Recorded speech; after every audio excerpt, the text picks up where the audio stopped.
You know, if I weren't a diagnosed psychopath, I might feel bad for the Muslim leaders who are starting to recognize that there is absolutely nothing they can do to keep Muslims from leaving Islam. Can you imagine 14 centuries of slaughtering unbelievers in the name of Allah, raping female captives, forcing people to convert, and executing anyone who tries to leave, only to lose it all because the internet, Facebook, YouTube?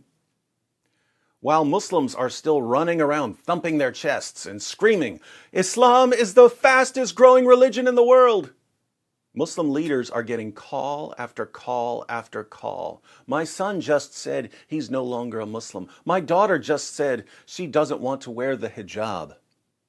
And the Muslim community can't figure out what to do because they're not used to this.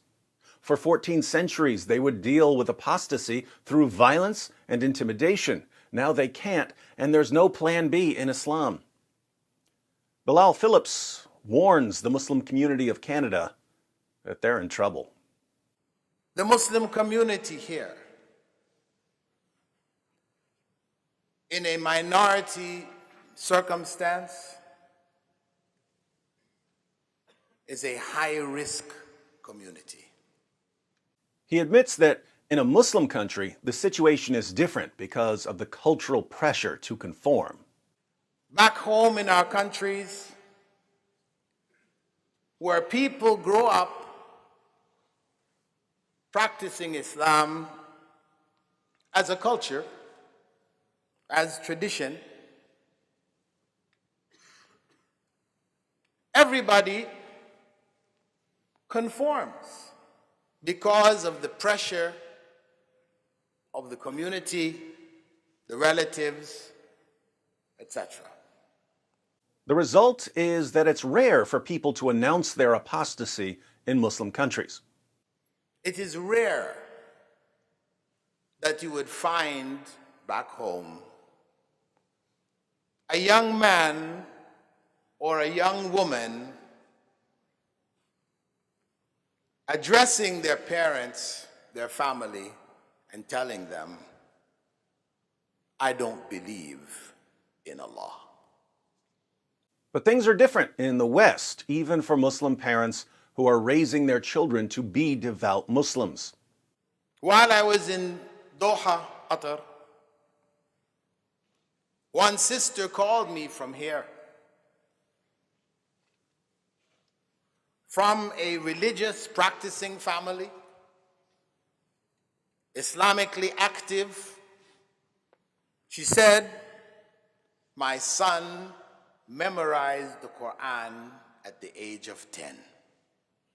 Obviously, a child who has memorized the entire Quran in Arabic will know that Islam is true, because the Quran is just so amazing in Arabic. But at the age of 15, 5 years later, she's calling. She said he came home and told us that he doesn't believe in Allah. Phillips is hearing so many stories of young people leaving Islam that he has to warn the Muslim community about the coming avalanche of apostasy. And if we don't take constructive steps to deal with this, it is going to become an avalanche, a tsunami that is going to hit our community in such a way that we will have a very difficult time standing. It will knock us over. An avalanche of apostasy? An avalanche. A tsunami of apostasy? A tsunami. What's it going to do? It will knock us over. But Bilal Phillips believes that there's a solution. What's the solution, Bilal? So this is what we have to convey to our young people. We have to connect them to the Quran intellectually, emotionally, psychologically, physically, in such a way that they have no doubt. Connect them to the Quran so that they have no doubt. That is adorable. Bilal, young people reading the Quran is what gives them doubts, because the Quran totally contradicts everything they're told by their Muslim leaders and their Muslim parents. When young people read the Quran and they go to their Muslim leaders and their Muslim parents and they ask, why does Allah command men to beat rebellious wives? Why does Allah command us to attack Jews and Christians? Their leaders and their parents reply, oh, what Allah really meant is something completely different from what He said.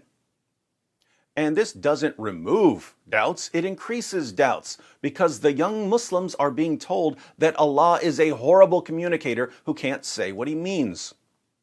So there's no way to keep young people from doubting the Quran. What else you got, Bilal? And also, they should know Rasulullah sallallahu alaihi wasallam. They should know him well. Same mistake. How are young people going to learn about Muhammad? It had better not be by reading about him in Islam's most trusted sources, because nothing will convince Muslims to leave Islam faster than reading what Muhammad's companions said about him. So the only thing Muslim leaders and Muslim parents can do is try to convince young Muslims to believe in a fictional Muhammad, one who never existed, by giving them modern books about Muhammad that present a watered-down, whitewashed Walt Disney version of Muhammad. But that's not going to help, because there are people like us who are going to tell these young Muslims the truth about Muhammad. And we're going to be the ones who are quoting Islam's most trusted sources. And the young Muslims are going to realize that their leaders and their parents have been lying to them. And they're going to leave Islam. Hilariously, Bilal Phillips gives an example of how to respond to a young Muslim's doubts about Islam. It's a disaster. Here's how he sets it up. The Prophet ﷺ, as this individual that I spoke with a few days ago raised, did not prohibit slavery. So, slavery is evil. Why not? What kind of prophet is this? God is condoning slavery? It's not simply that Muhammad didn't prohibit slavery. It's that Muhammad bought, owned, sold, and traded slaves and had sex with his female slaves, and Muslims in the West have been told that Muhammad abolished slavery, and they're realizing that they've been lied to and that they can't trust their leaders or their parents. So, Bilal, how are you going to correct these young Muslims? But he didn't know how Prophet Muhammad sallallahu alaihi wasallam treated those who were slaves. The slaves who were in his household, he adopted, made them a part of his family. They loved him so much that when their own parents came, they preferred to stay with the Prophet ﷺ as a slave rather than go with their own parents. Oh my goodness, Muhammad adopted his slaves? They didn't want to go back to their own families? There are young people who are dumb enough to fall for an answer like that. But when they go and share that answer on the internet, they're going to be in trouble. What happens if they take a closer look at Bilal's response? Here's what they'll find. Muhammad didn't adopt his slaves. He adopted one particular slave, Zayd ibn Haritha. Zayd was Khadija's slave before she married Muhammad. When she married Muhammad, she gave Zayd to Muhammad as a present.